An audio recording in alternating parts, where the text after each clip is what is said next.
Vamos falar mais a respeito deste e de outros assuntos aqui no estúdio do Jornal do Piauí, porque eu já estou na companhia de Lívia Pessoa e Elivaldo Barbosa e do deputado federal Merlong Solano, deputado federal pelo Partido dos Trabalhadores. Deputado, boa tarde, seja bem-vindo. Boa tarde, Joelson. Elivaldo Barbosa, boa tarde. É isso, Joelson, boa tarde. Lívia, deputado Merlong, para você que está na nossa companhia. Lívia, boa tarde. Boa tarde, Joelson, deputado Elivaldo, e claro que está em casa conosco. Bom, deputado Merlong, a gente viu aí a fala do deputado federal Átila Lira, falando a respeito da vitória para o Nordeste e na avaliação do senhor. E aí uma das preocupações, e aí eu já trago um dado da pesquisa, né? A população, como o senhor viu na pesquisa Datafolha, não tinha maioria favorável a esse aumento no número de deputados. Entretanto, aconteceu esse aumento, o que preservou o tamanho da bancada piauiense. Qual é a vantagem para o estado do Piauí, essa manutenção da bancada? A vantagem é que o Piauí deixa de perder representação política, e o Nordeste também. Dos 7 estados que perderiam bancada, 5 são do Nordeste.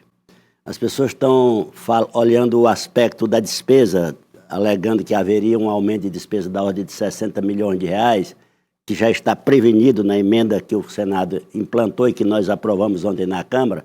Não vai haver aumento algum, apenas o orçamento vai ser rateado por um número maior de parlamentares, ao invés de ser de 513, vai ser rateado por 531 parlamentares, o que é plenamente possível, porque o orçamento do Congresso Nacional é um orçamento folgado. É um orçamento folgado, não é um orçamento aperreado.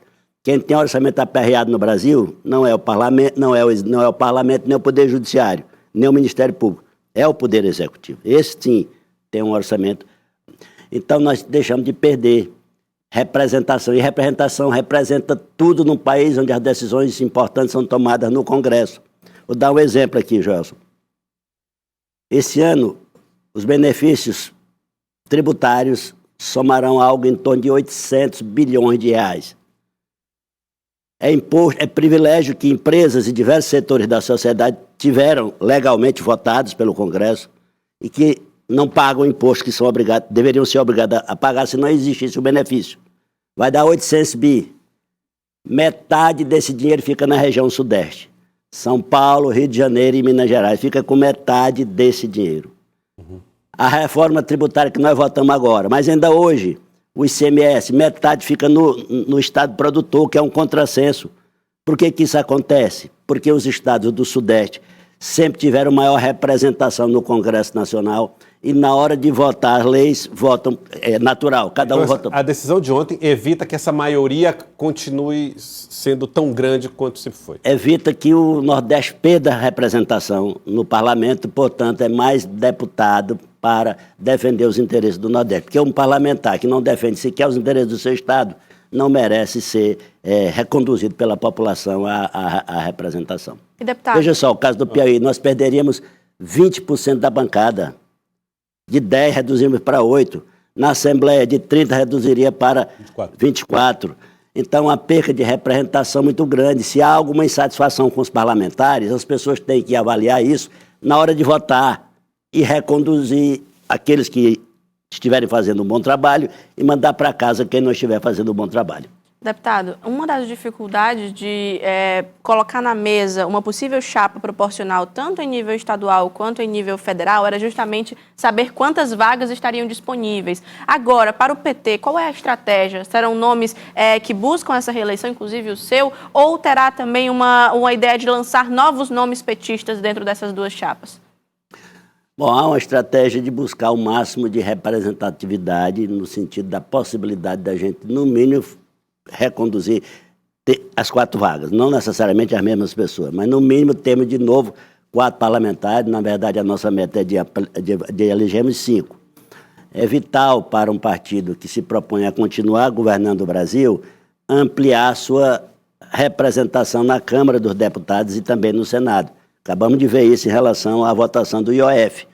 Acabamos de ver isso, que representa ser minoria no Congresso Nacional. Então, o PT vai relançar aqueles que já são candidatos, que estão dispostos a serem de novo candidatos, aqueles que já são parlamentares, e outras lideranças. Estamos trabalhando para eleger 5. Vinícius Dias é uma opção? Até o momento não tem surgido o nome dele nas reuniões internas da bancada, nem na reunião que tivemos com o governador Rafael Fonteles. Os 7 candidatos homens já apalavrados estavam presentes, não surgiu o nome naquela reunião do Vinícius Dias.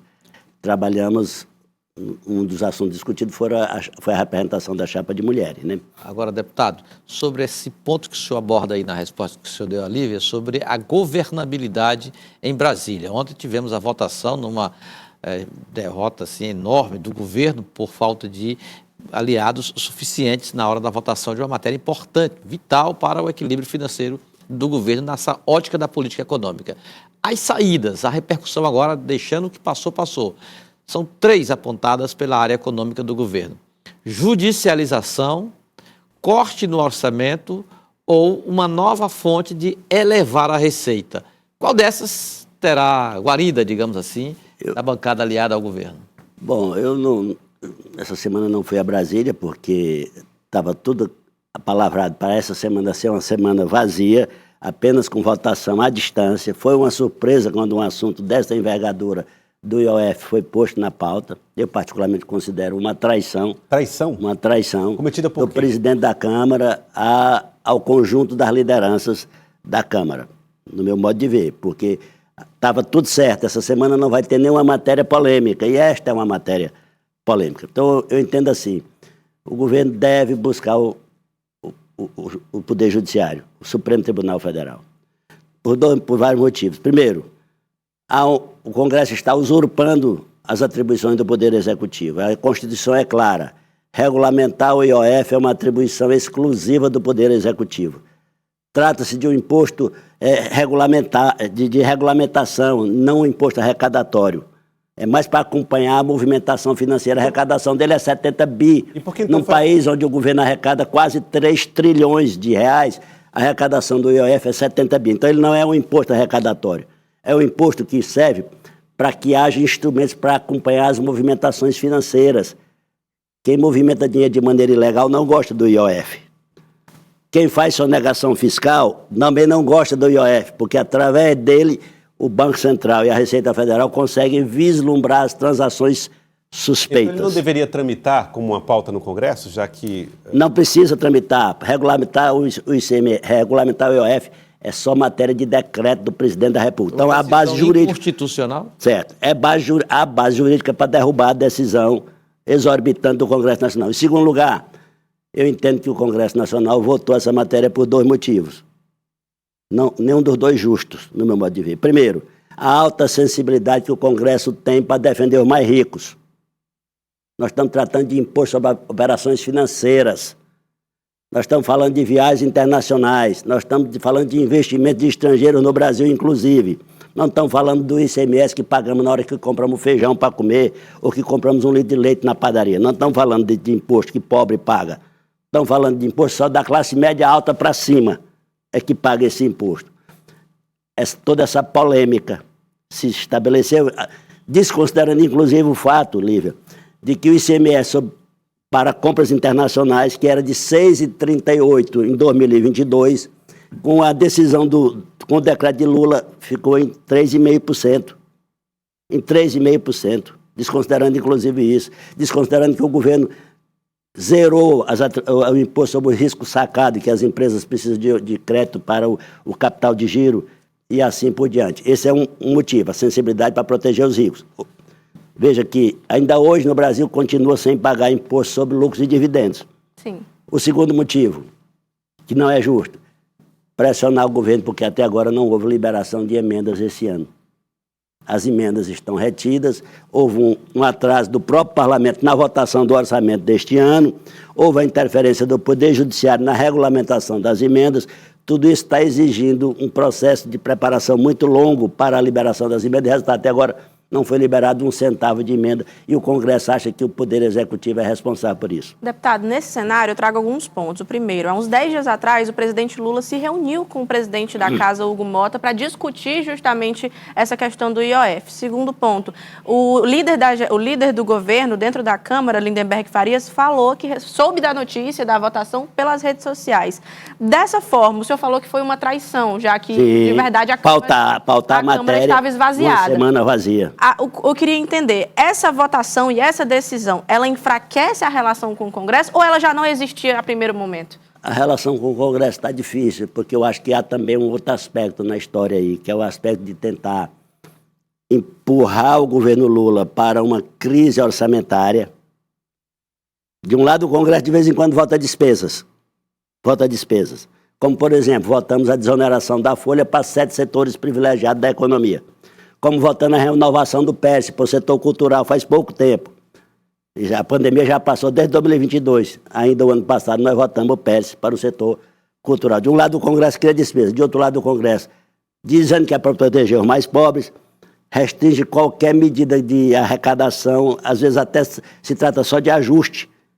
Então, qual é o objetivo? Levar o governo Lula para fazer cortes orçamentários, diminuir a capacidade do governo de fazer investimentos, aumentar a dificuldade de gestão dos órgãos públicos, porque se cortar orçamento no custeio, como é que vai ficar a Polícia Federal nas suas operações? As pesquisas dos centros de pesquisa, as atividades de aula nas universidades, as atividades nos hospitais, tudo isso demanda custeio, remédio, equipamentos. Por isso que eu acho que não podemos admitir novos cortes. Agora, deputado, o deputado federal Átila Lira comentou essa derrubada do IOF, né? Ele como integrante da oposição ao governo Lula, e disse que o motivo seria evitar a criação de novos impostos. Vamos ver. Eu acho que foi uma medida que reflete a vontade da sociedade, né, da população, do empresário, da classe produtiva, ou seja, nós não aguentamos mais aumento de imposto. Aumentar imposto não é a solução para a economia do país. Pelo contrário, nós temos que cortar na carne. Nós temos um orçamento de mais de 1 trilhão por ano e a gente não vê nenhuma sensibilidade de setores do governo em relação a cortar alguns gastos. Fala-se só em cortar emenda, não tem problema, corta, emenda, bloqueia, mas tem que ter corte de gastos em todas as áreas que não são prioritárias do nosso país. Então, a expectativa é que o governo proponha outras medidas? Como é que está sendo essa discussão? Acho que o governo sentiu o baque, né? Foi uma votação muito grande, ou seja, maciça, uma vontade expressa dos deputados federais, dos senadores. Então, lá está muito claro que a gente não vai aceitar qualquer medida que venha do governo com aumento de imposto, se não tiver um corte de gastos claros para a população. Ou seja, não adianta vir com soluções de aumento de imposto sem cortar na carne, sem uma redução de despesas do governo federal. Como é que o senhor encara essa proposta que parte da oposição? Na verdade, o deputado Átila fala, mas a oposição já tinha apresentado até a ideia de um novo projeto, uma nova proposta do Ministério da Fazenda, né, do ministro da Economia, Fernando Haddad, que seria o de corte de gastos. É possível cortar? Muito bem, acho que o Átila devia continuar a entrevista dele e dizer onde é que é para cortar.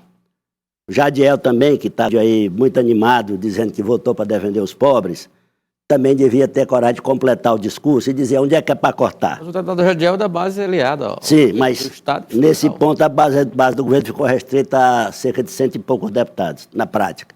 Onde é que é para cortar? É para desvincular a aposentadoria do salário mínimo?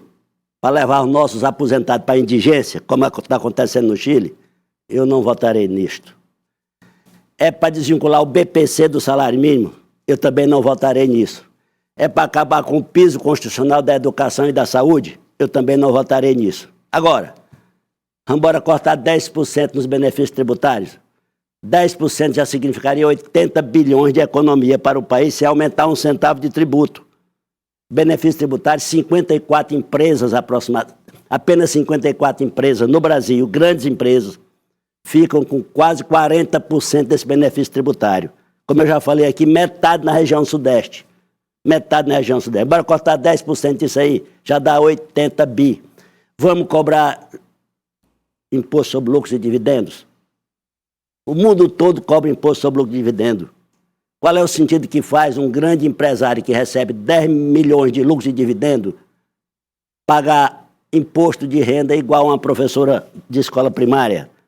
Que é o que ele paga, só paga sobre aquilo que ele declara que ele recebe como salário. Mas o que ele recebe como dividendo, não paga 1 centavo de imposto.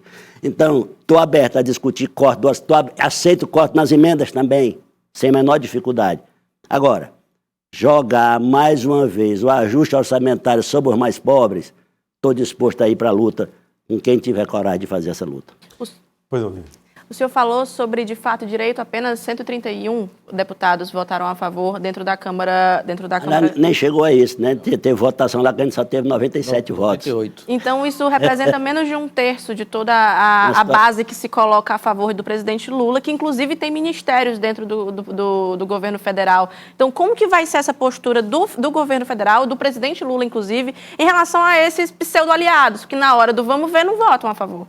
Eu acho que o governo Lula, quem está no executivo, sente a dor de maneira diferente de quem está no parlamento, né? Vai continuar tentando dialogar, vai continuar tentando convencer esses aliados. Eu acho, no meu modo de ver, a estratégia política está mostrando que não deu certo até hoje, porque esse pessoal tem 12 ministérios importantes, se sente à vontade para votar no que quer, sem consultar o governo, para votar abertamente contra o governo em matérias, inclusive, estratégicas, como esta do IOF, não é? Então, eu acho que precisaríamos de uma revisão na forma como o governo está dialogando com os parlamentos. Mas é difícil essas alturas, Lívia. O senhor é a favor, então, de uma ruptura? Lembrando do endurecimento da relação. Endurecimento da relação. Parece que, já que não está dando certo o diálogo com a cúpula dos partidos, então o governo deveria chamar segmentos desses partidos, botar na mesa interesses particulares de uma parte desses parlamentares, e aí voto por benefício na ação do governo, estou falando de políticas públicas. Uhum. Você está precisando de investimento tal no seu estado, vai, mas aqui, o governo está precisando de tais e tais votos, em matérias estratégicas de interesse do país. Nós vamos votar o imposto de renda, a reforma verdadeira e a reforma do imposto de renda. Aliás, vamos ter outro teste logo, nesse assunto aqui. A reforma pontual do imposto de renda, essa que o governo Lula mandou dar isenção para quem ganha até 5 mil, que está todo mundo querendo aprovar, e da diminuição do imposto de quem ganha entre 5 mil e 7 mil. Beneficia, portanto, quase todos os pobres e parte da classe média. Mas a questão é, quem vai pagar? O governo quer, de maneira correta, que quem pague seja a pessoa física que ganha mais de R$1.200.000 por ano. Isso dá 100 mil por mês. Já não estão concordando com essa compensação. Essa mesma Câmara, que ontem votou a favor dos ricos no IOF, não quer que quem ganha mais de R$100 mil por mês compense a isenção de quem ganha até 5 mil. Não para pagar imposto a mais, apenas para pagar pelo menos 10%. Porque se o cara ganha 100 mil por mês, na folha de pagamento, ele não precisa pagar mais nada, porque já é descontado em folha. Mas se ele ganha 100 mil por mês e só paga imposto sobre 20 mil, aí ele vai ter que pagar o complemento sobre os 80 mil. No máximo, chegando até 10%. Deputado, agora há pouco a Lívia abordou o tema mais de estratégia eleitoral para 2026, falando da chapa proporcional. Eu retomo esse assunto abordando a chapa majoritária. Recentemente, uma reunião aqui em Teresina, o governador Rafael tratou desse assunto com o senador Marcelo Castro, o deputado Júlio César, senador e ministro Wellington Dias. No PT, o senhor percebe que essa é uma questão resolvida, ou seja, é mesmo PT no Executivo, MDB e PSD no Senado ano que vem? Parece que está resolvida, sim, nesse sentido. Parece ser resolvida porque é uma estratégia que nosso ministro Wellington Dias inaugurou quando foi governador e muito bem sucedido. Foi eleito 4 vezes e ele conduziu mais 2 eleições bem-sucedidas. Então, desde 2022, que esse time não pede uma eleição majoritária no estado do Piauí, desde 2002, que esse time não pede uma eleição majoritária no Piauí, em razão dessa composição. A cabeça e os 2 cargos principais no Senado sendo de partidos diferentes. Por isso, acho que o caminho vai se reproduzir. Cabeça com o PT, governador e vice, e os 2 partidos principais aliados, no caso aí o MDB e o PSD, indicando as vagas para o Senado. Quando o senhor fala assim, parece, ou eu acho, significa dizer que essa decisão ela não passou por lideranças importantes do Partido dos Trabalhadores. É normal que seja assim? Essa é uma definição que deve ser mesmo do governador e grupo restrito? É porque está muito longe, né, Joelson?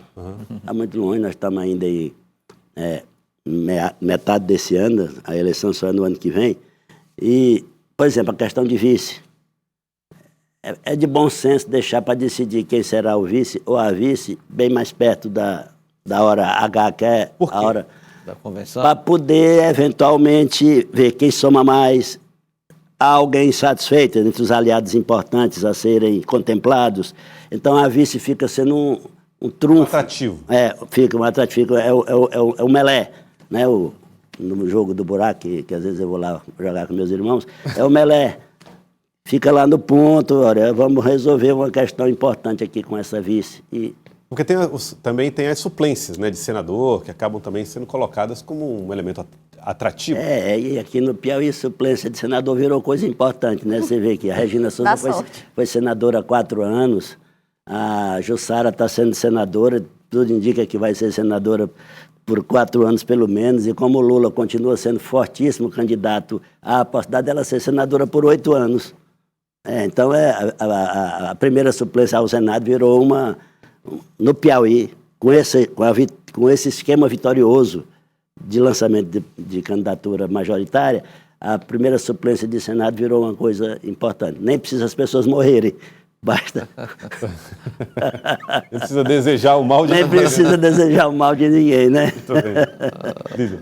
Deputado, quando o senhor fala sobre essa distribuição de siglas, o PT coloca-se na chapa majoritária do lado do governador Rafael Fonteles na busca pela reeleição. Mas qual é esse PT? Porque não é mais só um.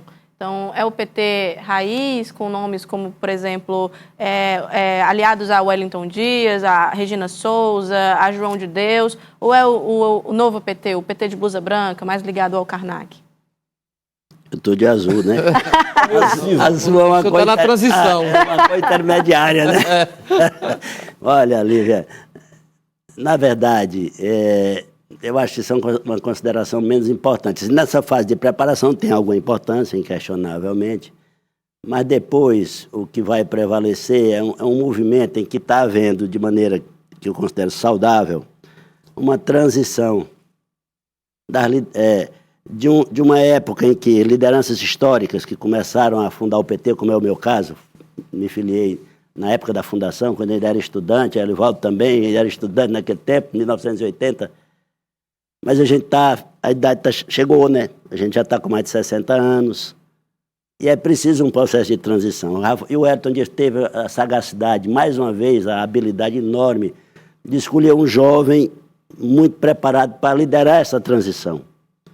Então, eu não invisto nas diferenças que há entre os chamados Rafa Boy e os históricos. Eu invisto nos pontos de encontro, que são muitos os pontos de encontro. Os Rafa Boy, a expressão que o senhor usou aqui, são esse rejuvenescimento do PT, na avaliação? Sim, veja só o que aconteceu ontem. O Rafael lançando no Karnak o ecossistema de inteligência artificial do Piauí, a soberania. Eu seria incapaz de imaginar isso se eu fosse governador. Pela minha pouca visão das muitas coisas que estão em torno dessa questão da inteligência artificial. Até uma questão de idade mesmo. A maior parte da minha vida eu usei o computador como máquina de escrever e não como essa porta para infinitas possibilidades que o computador é, quando acoplado a uma rede mundial de computadores. E aí chegou. O Rafael é desta geração. Então, há muito o que somar.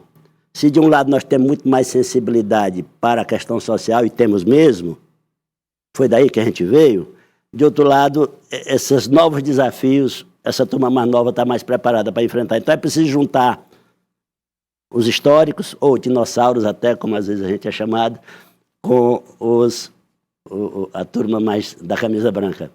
Mas o senhor, como histórico... Juntos nós somos muito fortes, separados a gente se enfraquece. Mas essa situação não compromete o seu plano de seguir no partido e buscar a renovação do mandato? Não compromete. Não compromete. Essa questão aí não há, na política, não é essa história assim de eu entrego para o outro o meu espaço. Não, é um processo de conquista, é um processo de crescimento contínuo. Então eu tive que caminhar esses 40 e tantos anos da caminhada do PT para chegar nesse ponto. E enquanto eu me sentir em condições de dar alguma contribuição, estarei à disposição do partido. Por outro lado, deputado, esse rejuvenescimento que o senhor cita do Partido dos Trabalhadores parece que não vai afetar a eleição do PT. Os comandantes da sigla, ao que tudo indica, os favoritos, ou mesmo aqueles que estão postos como candidatos, remontam ou ligam-se com esse PT da origem que o senhor fez referência. É verdade. Não há... Peraí, não entendi direito. Esses possíveis, o nome, por exemplo, Edinho Silva, do Partido dos Trabalhadores, ele tem uma ligação com o PT histórico, não com o novo PT. O senhor acredita que esse ponto é um ponto a ser melhor debatido dentro da sigla? Precisa ser debatido. Agora, o Edinho Silva tem... Eu tive a oportunidade de conversar com ele aqui também em Brasília. Ele tem umas qualidades que eu acho que o tornam uma pessoa certa para esse momento de transição. Porque não dá para, de repente, entregar a presidência nacional do PT para uma pessoa que acabou de chegar no partido. O Edinho Silva, ele reúne a experiência de parlamentar, a experiência de professor e de gestor público. Ele foi prefeito da cidade dele 4 vezes. E foi ministro também, se eu não me engano, foi ministro. Foi. Então, uma pessoa que transitou pelas várias frentes da questão pública, parlamentar, professor, poder executivo, ministro. Então, está talhado, tem uma capacidade boa de diálogo. Não é à toa que o Lula também é um sábio, né? Que o Lula está investindo, digamos assim, já batizou como sendo o candidato dele. No caso, também o meu. Deputado Berlongo Solano, quero agradecer a presença do senhor aqui no Jornal do Piauí. Muito obrigado pela entrevista. Um abraço, fica à disposição.